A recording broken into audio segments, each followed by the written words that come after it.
드디어 우리가 내일부터 이제 기도 축제가 시작이 됩니다. 작년에는 저희들이 하지를 못했고 올해는 코로나 사태로 뭐 여러 가지 어려움이 있지만 그래도 우리가 가정이든 교회든 우리 기도하자 이렇게 결정을 하고 한 27일 동안 그렇게 기도하려고 합니다. 저는 이 기도 축제가 뭐 다른 많은 일들도 있지만 영적으로 볼 때 여러분이 강경에서 가장 중요한 사건이라는 겁니다.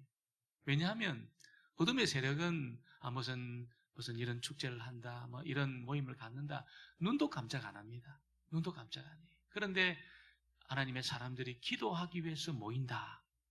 여러분, 하나님이 여러분 그 기도하는 소리를 들으시려고 임재하시기 때문에 어둠의 세력이 강경을 여러분 이렇게 막 지배하려고 하는 어둠의 세력이 벌벌 떠는 겁니다. 영적으로 볼 때는 이 진동하는 겁니다. 하나님이 우리의 기도를 들으시려고 임하시기 때문에 영적으로 이거는 굉장히 큰 사건이 되는 겁니다.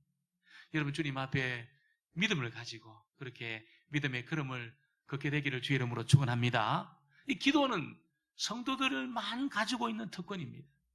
무슨 정치인이나 무슨 산에서 돌을 닦는 사람 그런 사람 기도 못해요. 여러분 성도만이 하나님 앞에 기도할 수 있습니다.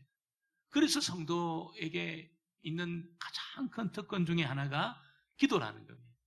여러분 저와 여러분이 하나님 앞에 기도하면 하나님이 그 기도를 들으시려고 달려오실 뿐 아니라 기도 중에 흘리는 눈물을 다 담으세요.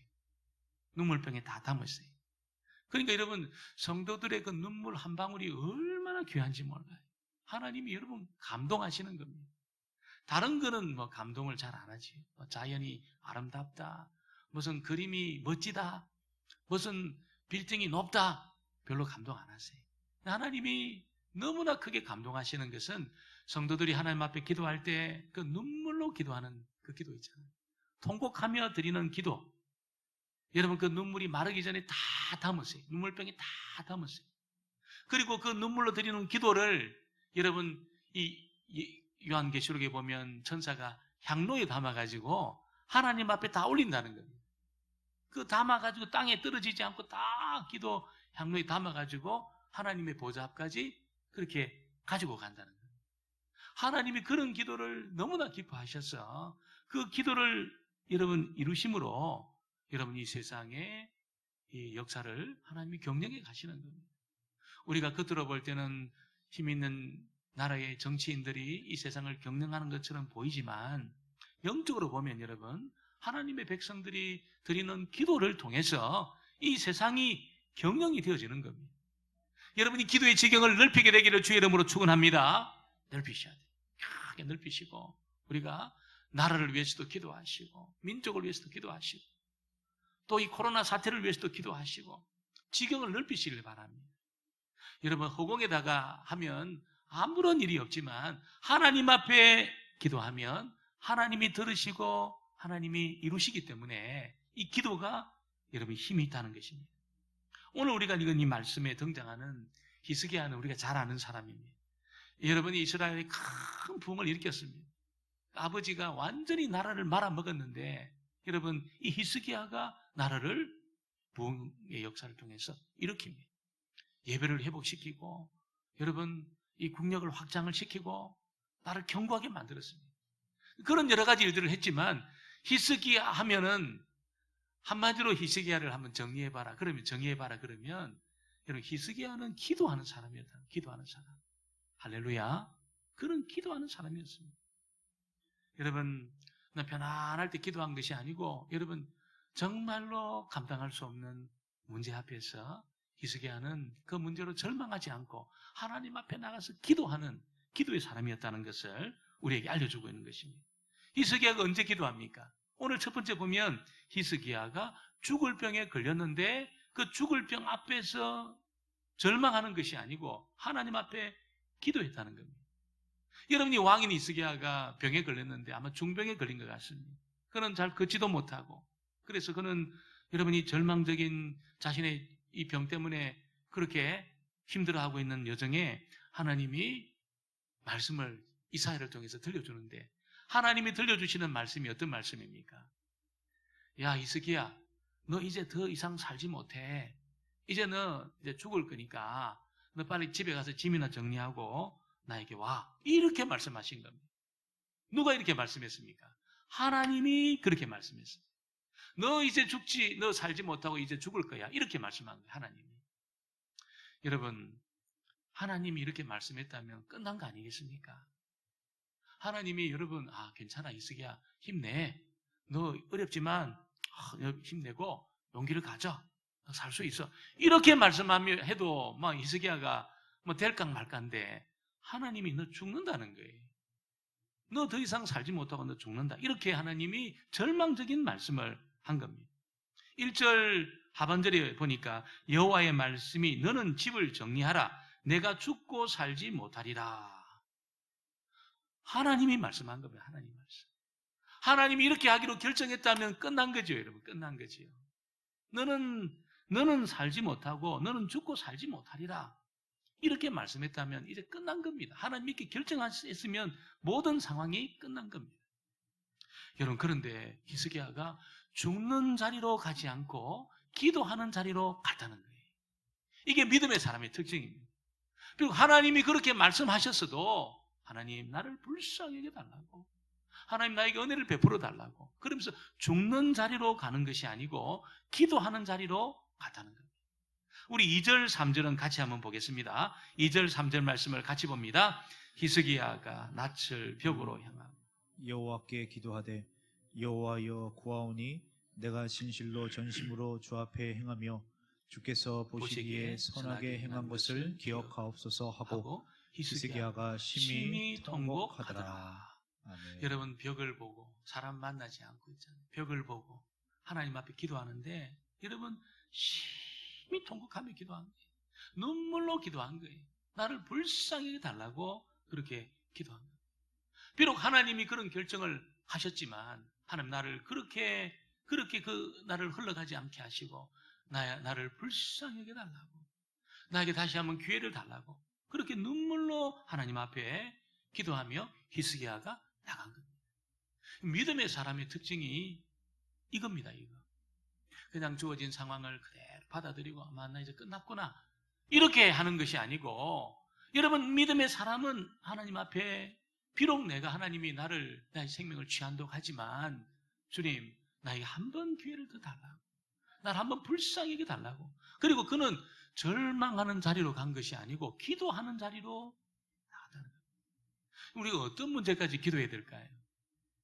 우리가 손을 쓸 수 없는 문제, 여러분 이제 뭐 다 동원해도 안 되는 문제, 심지어는 하나님이 그렇게 하기로 결정한 문제까지도 믿음의 사람은 하나님 앞에 기도해야 될 줄 믿습니다. 그냥 막 절망하고 막 그냥 상을 받아들이는 것이 아니고, 하나님 비록 이렇게 결정했을지라도 날 한번 기회를 주시고 나를 불쌍히 해달라고 이렇게 주님 앞에 기도하는 그런 기도의 사람이 히스기야였다는 것을 알려주고 있는 것입니다. 이런 하나님은 성도들이 이렇게 눈물로 기도하잖아요. 눈물로 기도하면 이게 움직이세요, 마음이. 사람도 그렇잖아요. 누가 눈물로 이렇게 막 호소하고 그러면 마음이 움직이잖아요. 하나님은 더 움직인다는 거예요. 특별히 믿음의 사람들이 눈물로 하나님 앞에 통곡하며 기도하고 부러지질 때에 여러분 그 눈물을 눈물병에 담으시고 그 기도를 향로에 담아 하나님 앞에, 여러분 하나님이 그걸 받으신다는 것을 알려주고 있는 것입니다. 저와 여러분도 믿음을 가지고 이미 결정되어 있는 문제라도 이제 도저히 안 되는 그런 문제가 있다 하더라도, 우리 자녀들 여러분 뭐 도저히 안 되겠다 그런 문제일지라도 하나님 앞에 믿음을 가지고 여러분 기도할 수 있게 되기를 주의 이름으로 축원합니다. 이렇게 기도하니까 하나님 어떻게 합니까? 하나님이 뜻을 돌이키셨다 이렇게 말씀해요. 여러분 이사야가 이 성전 벽에서 벽을 향해서 막 기도를 하는데 히스기야가 기도하는데 이사야가 이제 말을 전하고 내려갔어요. 성문 밖으로 이렇게 나가는데 성읍 가운데 가기 이르기도 전에 하나님이 이사야에게 응답의 말씀을 주신 겁니다. 뭐라고 응답의 말씀을 주십니까? 내가 내 기도를 들었고, 여러분 5절 보니까 내 눈물을 보았노라. 내가 너를 낫게 하리니 내가 3일 만에 여호와의 성전에 올라가겠고 내가 내 날에 15년을 더할 것이며. 여러분 히스기야는 주님 나를 살려달라고 기도했는데 하나님은 15년을 더 여러분 연장을 시키고 거기에 플러스 뭐라고 이야기합니까? 우리 6절을 같이 볼까요? 6절 말씀을 우리 같이 한번 보겠습니다. 내가 내 날에 15년을 더할 것이며 내가 너와 이 성을 아수르 왕의 손에서 구원하고 내가 나를 위하고 또 내 종 다윗을 위함으로 이 성을 보호하리라 하셨다 하라. 사는 것은 기본이고 15년을 더하시고 거기다가 아수르 왕의 손에서 구원하고 이 성을 내가 보호하겠다. 나를 살려달라고 기도한 거예요. 무슨 이 나라의 번영을 위해서 기도한 것도 아니, 혹은 나라의 안정을 위해서 기도한 것도 아니, 그냥 나를 살려달라고 하나님 앞에 기도하는 그 기도로 나갔는데 하나님은 그 기도를 들으시고 플러스 여러분 15년을 더 연장시킬 뿐 아니라 이 나라를 지키겠다는 겁니다. 여러분 히스기야는 그 기도 안 했어요. 그러나 하나님은 어떻게 응답하십니까? 이 나라 내가 지켜줄게. 아수르의 손에서 내가 지켜줄게. 이 성을 내가 보호해줄게. 이렇게 하나님 응답하시는 거예요. 하나님의 응답의 특징이 그겁니다. 나는 정말 내 문제가 절박해가지고 이 문제를 붙들고 주님 앞에 기도했는데 하나님은 그 기도에 응답하실 뿐 아니라 플러스 다른 기도에 응답하신다는 거예요. 제가 아버님 구원을 위해서 중학교 2학년 때 결심을 했어요. 뜻을 정했어요. 내가 밤 10시에 가서 기도하겠다. 아버지 정말 아버지를 불쌍히 여겨주시고 그렇게 예수 믿게 구원시켜달라. 그렇게 기도하기로. 아버님이 여러분 너무 호탕하시니까 친구들이 얼마나 많은지 늘 약주를 드시고 교회는 갈 생각을 안 하시는 거예요. 그래서 기도를 하기 시작했는데 여러분 1년이 지나고 2년이 지나고 3년 전혀 꿈쩍도 안 하시는 거예요. 하나님은 언제 내 기도를 응답하시나 그런 절망 비슷한 마음이 들었지만 기도했어요. 근데 놀라운 것은 아버지 구원을 위해서 기도하는데 하나님은 저에게 다른 것으로 막 채워주시는 거예요. 하나님의 성령을 부어주셨어요. 하나님의 성령을 부어주시는데 여러분 제 소명을 발견했고 하나님이 살아있다는 것을 경험했고 여러분 그러면서 여러분 성령이 저에게 막 임하는데 막 가슴이 뜨거워졌어요.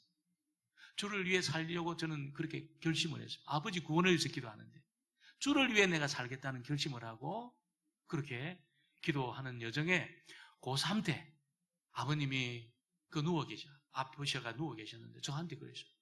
예배 드리자고. 제가 기도 들었어요. 학교 가려고 준비하는데 예배 드리자고. 제가 할렐루야 하나님이 만지셨군요.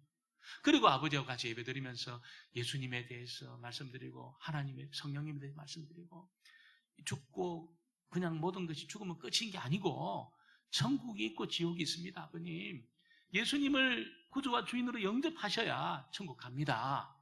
아버님 예수님 영접하겠다는 거예요. 그리고 영접 기도하시고 여러분 그리고 이틀 3일 계속 예배를 드리시고 4일째 돌아가셨어요. 그리고 저는 소명을 발견했습니다. 여러분 우리가 내 문제를 가지고 기도하지만 하나님은 그 문제를 응답하시면서 여러분 플러스 상을 주세요. 상을. 히스기야는 죽을 병에서 건져주실 뿐 아니라 15년을 연장시켜 주시고 그 나라를 아수르 왕의 손에서 구원하시고 이 성을 내가 지키겠다. 그 응답을 받은 겁니다. 여러분 오늘 저와 여러분이 내일부터 우리가 기도를 시작할 겁니다. 여러분 될 수 있으면 교회 와서 기도하시고 도저히 여건과 상황이 안 되시면 집에서라도 기도하세요. 여러분 이번 기도를 통해서 하나님이 그 간절한 기도에 응답하실 뿐 아니라 내가 생각지도 못한 그런 여러분 놀라운 그런 복들이 임하게 되기를 주의 이름으로 축원합니다. 하나님 그걸 준비하고 있습니다. 하나님이 준비한 보따리는 얼마나 큰지 몰라요. 우리는 조그마한 그릇으로 준비하지만 하나님이 채우실 그 여러분 축복의 보따리 얼마나 큰지 모릅니다. 그래서 여러분 마음의 복을 다 넓히시고 하나님이 이루실 일을 기대하시면서 그렇게 기도할 수 있기를 원합니다. 여러분 특별히 하나님은 이 히스기야가 하나님 앞에 기도하는데 죽을 병을 놓고 기도했을 뿐 아니라 여러분 멸망당할 위기 앞에서 히스기야가 기도했다는 거예요. 멸망당할 위기 앞에서 히스기야가 기도합니다. 18장에 보면 이 아수르 대군이 여러 번 침입하거든요. 근데 이번에는 이런 완전히 이 예루살렘을 완전히 뭉개뜨리고 이제 그 확장을 이제 그 교도부로 해가지고 애굽하고 이런 북아프리카로 이렇게 진출하려고 대군을 이끌고 들어온 겁니다. 18만 5천 명, 18만 5천 명. 여러분, 18만 5천 명이 얼마나 많은 숫자입니까? 이게. 강경 뭐 다 합쳐야 지금 10,000명도 안 된다고 그러는데 18만 5천 명이 한 곳에 모인 거예요, 한 곳에. 이 예루살렘 성을 무너뜨리려고 여러분, 진을 치고 보위를 한 거예요. 그리고 여러분, 이 랍사게라는 사람이 히브리 말을 하는 사람입니다. 아수르 사람인데 히브리 말을 할 줄 아는 사람이에요. 이 랍사게가 와가지고 성을 향해서 막 무슨 스피커를 틀었는지 모르겠지만 히스기야 말 듣지 마라 하는 거예요. 지금까지 아무도 아수르의 왕의 손에서 건짐받은 나라가 없다는 겁니다. 어떤 나라의 신도 건짐받지 못했으니까 히스기야 말 듣고 너희들 버티지 마라. 다 죽는다. 항복하면 나와서 포도도 먹고 무화과도 먹고 자기 우물에서 물도 마실 수 있다. 그러니까 지금 완전히 포위돼가지고 아무것도 못 먹는 거예요. 아무것도 먹지 못해. 물도 마시지 못하고 음식도 먹지 못하고 아무것도 못 먹는 그런 여러분 절체절명의 위기가 그들 앞에 펼쳐지고 있는 거예요. 항복하고 나가면 살려준다 이야기하죠. 그 히브리 말로 하니까. 요동이 있지 않겠습니까, 여러분? 버티면 다 죽는다는 거예요, 버티면. 지금까지 모든 나라를 다 진멸시킨 이 아수르 왕이 버티면 다 죽인다. 항복하면 물이나 포도나 무화과 먹을 수 있도록 살려줄 테니까 항복해라. 이렇게 히브리 말로 하니까 요동이 일어나지 않겠습니까, 여러분? 그때 여러분 히스기야가 뭐합니까? 이 여러분 그 이야기를 랍사게 이야기를 듣고 여러분 자기 하나님의 전에 들어가서 옷을 찢고 베옷을 두르고 주님 앞에 부르짖어 기도했다는 것이죠. 간절히 기도합니다. 여러분 이 열왕기하 19장 1절로 3절 말씀을 보니까 히스기야 왕이 듣고 그 옷을 찢고 굵은 배를 두르고 여호와의 전에 들어가서 왕궁의 책임자인 엘리야김과 서기관 셈나와 제사장 중 장로들에게 굵은 배를 둘러서 아모스의 아들 선지자 이사야에게로 보내매 그들이 이사야에게 이르되 히스기야의 말씀이 오늘 환난과 징벌과 모욕의 날이라 아이를 낳을 때가 되었으나 해산할 힘이 없도다. 그러면서 여러분 하나님 불쌍하다. 아이를 낳아야 되는데 힘이 없는 거예요. 지금 너무너무 무기력한 속에 모욕을 당하고 이렇게 비참한 가운데 죽어가오니 하나님 한번 역사해달라고 이렇게 주님 앞에 이 절망적인 문제 앞에 멸망당할 위기 앞에 히스기야가 기도하게 되었다는 거예요. 여러분 우리가 이런 절체절명의 위기 앞에서도 기도해야 될 줄 믿습니다. 도저히 방법이 없는 상황 속에 하나님만이 도울 수 있는 그 기도했다. 여러분 믿음의 사람들을 보면 전부 이런 위기가 한 번씩 있었어요. 이스라엘 백성들이 출애굽하고 홍해 앞에 딱 섰을 때 앞에는 홍해고 뒤에는 여러분 애굽의 군대입니다. 죽이려고 달려들고 있습니다. 여러분 만나면 다 죽는 거예요. 지금 강을 이 바다를 건너가야 되는데 여러분 어떡합니까 여러분? 이런 절체절명이 앞으로 가면 물에 빠져 죽고 기다리면 애국 군대에게 죽고 이런 백성들이 부르짖어 기도했습니다. 불쌍히 해달라고. 그때 여러분 아무도 몰랐어요. 하나님이 바다 밑에 길을 딱 갖고 있었습니다. 바다 밑에. 그 홍해 바다 밑에 길이 있는 줄 아무도 몰랐어요. 하나님이 다 가르치면서 그 바다 밑에 난 길을 마른 땅처럼 건너간 겁니다. 18만 5천 명에게 사로잡혀 있는 이 여러분 예루살렘 안에 있던 히스기야와 백성들이 주님 앞에 부르짖어 기도했을 때 하나님이 어떻게 역사합니까? 우리 한번 읽어보겠습니다. 19장 35절 여러분 열왕기하 19장 35절 조금 앞입니다. 35절 말씀을 같이 한번 읽겠습니다. 이 밤에 여호와의 사자가 나와서 아수르 진영에서 군사 18만 5천 명을 친지라. 아침에 일찍 일어나 보니 다 송장이 되었더라. 아멘. 할렐루야. 절체절명의 위기가 그들 앞에 놓였지만 히스기야가 절망하는 자리로 가지 않고 기도하는 자리로 나가서 하나님 앞에 부르짖어 기도하니까 이번에 하나님 어떻게 합니까? 여호와의 사자를 보냈습니다. 여호와의 사자. 여러분 여호와의 사자라는 이름을 가지고 있는 천사는 없습니다. 하나님이 가신 거예요.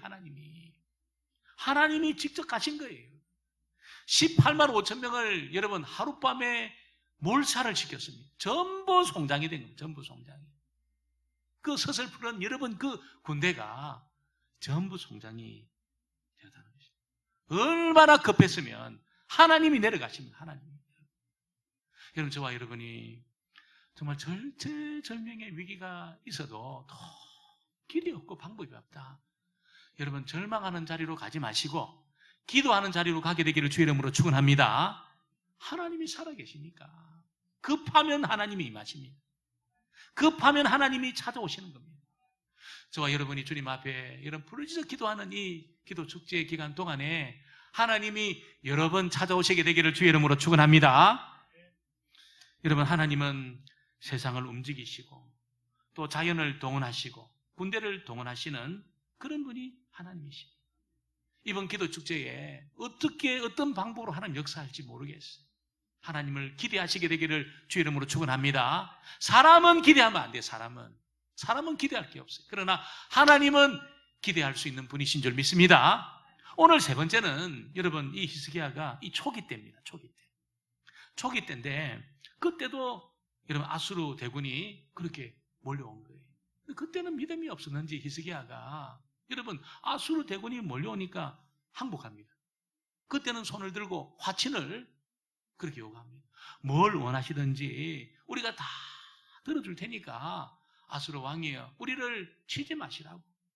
여러분이 죽을 병 앞에서도 기도하고 절체절명의 위기 앞에서도 전멸당할 위기 앞에서도 기도하면 하나님 들으시는데 아직 뭐 전쟁을 치른 것도 아니에요.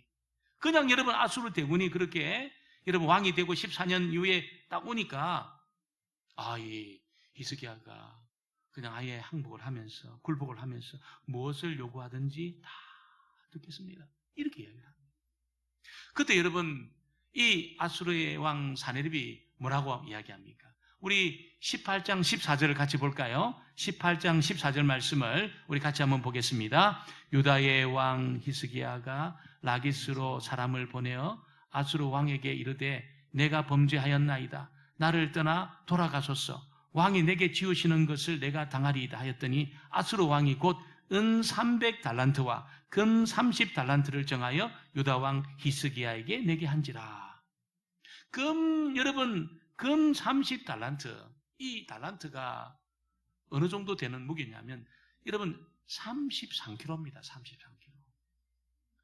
33kg 얼마나 무거운 겁니까? 금이 여러분 얼만큼 돼야 33kg 되겠습니까? 우리가 여러분 아령 같은 거 있잖아요. 이거 3kg 들잖아요. 33kg 한 손으로 못 듭니다, 여러분. 10kg도 잘 안 들려요, 여러분. 33kg가 얼마나 큽니까? 금덩어리가. 이런 금덩어리를 여러분, 이게 여러분 30개 내라는 거예요. 30달란트. 제가 대충 계산을 해봤어요. 이게 얼마쯤 될까? 여러분 1달란트가 33kg니까 대충 계산해보니까 지금 시세로 1달란트가 한 47억 정도. 조금 이 금 시세에 따라서 변할 수 있습니다. 대략 한 47억입니다. 47억. 금 30달란트는 여러분 이게 147억입니다. 147억. 금이 147억 여러분. 아무도 안 놀라지만 저는 엄청 놀랐습니다. 이거 어떻게 다 마련합니까? 히스기야가 성전에 있는 금을 다 베꼈어요. 기둥에 있는 이 금박한 금을 다 베꼈어요. 금이랑 금은 다 모았어요. 그 30달란트. 여러분 147억입니다. 은도 여러분 이게 여러분 은 300달란트. 이게 여러분 얼마나 이게 많은 겁니까? 은 300달란트. 은 300달란트는 더 큽니다. 180억 정도 됩니다. 기도 안 한 비용이 얼마입니까? 플러스 하니까 327억. 기도 안 한 비용이. 기도하면 하나도 안 내도 되는데 기도 안 하니까 여러분 기도 안 한 비용이 327억이 나온 거예요. 327억. 여러분 저와 여러분이 뭐 기도 안 하면 뭐 기도 안 하는 거지 뭐 무슨 손해를 보나 내가 그 시간 더 자고 내가 할 일 더 하고 그러면 되지. 모르는 이야기입니다. 기도 안 하는 것 때문에 여러분이 감당해야 될 그 비용이 여러분 이게 드러난 비용 드러나지 않은 비용 다 합치면 여러분 이거 어마어마하다는 거예요. 기도하면 하나도 지불 안 해도 되는데 기도하면 하나도 지불 안 해도 되는데 기도 안 함으로 해서 지불해야 될 일들이 얼마나 많은지 모른다는 거예요. 여러분 꼭 기도할 수 있기를 원합니다. 기도하십시오. 기도하면 내가 기도하는 것 때문에 여러분 내가 알지 못하는 많은 부분에서 하나님이 전부 손을 쓰시는 거예요. 전부 길을 여시고 손을 쓰시고 사람을 만나게 하시고 여러분 재정을 갖다 대시고 필요를 채우시고 하나님 기도할 때 그런 놀라운 역사들을 하나님이 행하시는 겁니다. 얼마나 많은 방법들을 가지고 우리의 기도에 응답하시겠습니까? 여러분 기도 안 하는 것 때문에 엄청난 비용을 지불하시는 어리석은 인생이 되지 마시고 기도함으로 하나님이 채우시고 하나님이 갚으시고 하나님이 인도하시고 하나님이 채우시는 그런 복을 받게 되기를 주의 이름으로 축원합니다.